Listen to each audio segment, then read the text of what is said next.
Welcome back to the myth-busting massacre. Today we're destroying 6 more myths that have been gaslighting humanity for decades. Let's get into it. Humans swallow 8. Spiders a year while sleeping.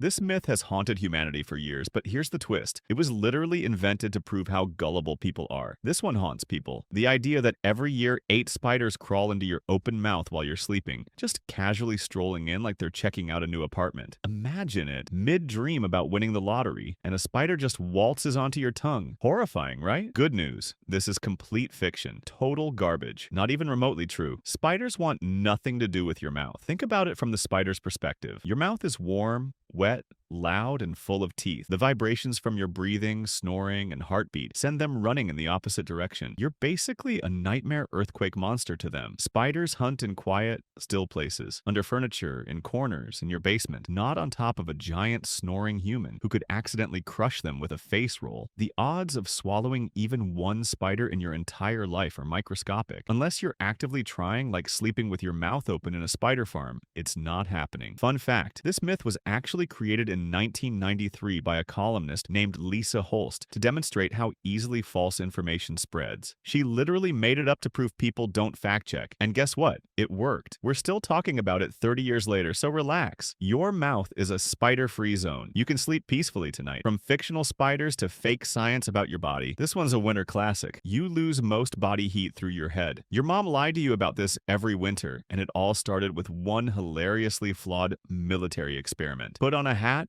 or you'll lose all your body heat. Every parent has said this. It sounds scientific, authoritative, and caring. And it's based on one very flawed study from the 1950s. The myth comes from a military experiment where soldiers wore full winter gear. Coats, gloves, boots, everything, except on their heads. Surprise, surprise. They lost more heat from their bare heads because that was literally the only exposed skin. The researchers concluded most heat is lost through the head, and everyone just ran with it without asking any follow-up questions. The truth? Heat escapes from any uncovered skin proportional to surface area. Your head is only about 10% of your body's surface area. It's not some magical heat portal shooting warmth into the atmosphere. If you went outside naked wearing just a hat, you'd still freeze to death in minutes. Your head isn't special. It's just another body part. Yes, wear a hat in winter, but also wear pants, gloves, socks, and a jacket. You know, like a functional human being who understands basic survival. Your head doesn't have superpowers, it's just cold. Cover it, but also cover everything else. Alright, from human myths to animal intelligence, let's talk about the most overrated bird in history. Owls are wise. Ancient Greece slapped them on coins. Harry Potter gave them male duties, but in reality, owls are kind of dumb. Owls have been symbols of wisdom since ancient Greece slapped them on Athena's shoulder and called it a day. Every cartoon gives them glasses and a scholarly voice. They're philosophers, teachers, mentors, but in reality, owls aren't the geniuses of the bird world, not even close. Yes, they're incredible hunters with amazing instincts, silent flight, incredible hearing, those creepy head rotations. But that's not intelligence. That's specialized evolution. Compare them to crows or ravens, which solve multi-step puzzles, use tools, recognize individual human faces, hold grudges for years, and even teach other crows about specific threats. Crows are legitimately smart. They're the MIT graduates of the bird world. Owls? They've got good instincts, but ask them to solve a puzzle and they'll just stare at you blankly, which, to be fair, looks very wise and contemplative, but it's not. That's just their face. Their big eyes and intense stare make them look deep and thoughtful, but that's just biology, not philosophy. They can't even move their eyes, which is why they have to rotate their entire heads. That's not wisdom. That's a design limitation. Next time you see an owl staring mysteriously into the distance, it's not pondering the meaning of life or contemplating existence. It's thinking, mouse, need mouse, where mouse. That's it. That's the whole thought process. The next myth is so wild, so unbelievable that it sounds fake, but it's 100% real. Chickens can live without their heads for a few seconds. This one isn't actually a myth. It's real, and it's way more horrifying than you think.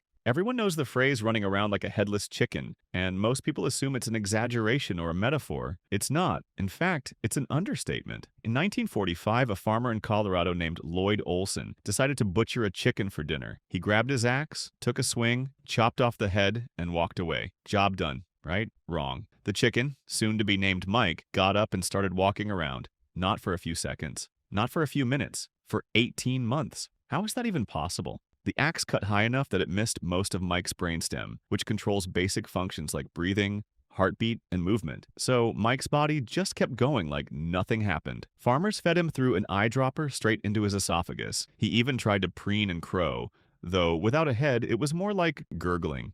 He became a national celebrity, touring the US as Mike the Headless Wonder Chicken. People paid 25 cents to see him. He made about $4,500 a month, which in 1940s, money was a fortune. Was he aware? Was he suffering? Scientists still debate it, but one thing's for sure, chickens are way tougher than we give them credit for. So yeah, headless chickens don't just run for a few seconds, they can go for months. Nature is wild, terrifying, and absolutely unhinged. Goldfish have a 3-second memory. We've been roasting goldfish for decades, but turns out they've been remembering every insult this whole time. Everyone jokes about having a goldfish memory. It's become the universal insult for forgetfulness. Someone forgets your name? What are you, a goldfish? The idea is that goldfish forget everything after 3 seconds and just swim around in eternal confusion.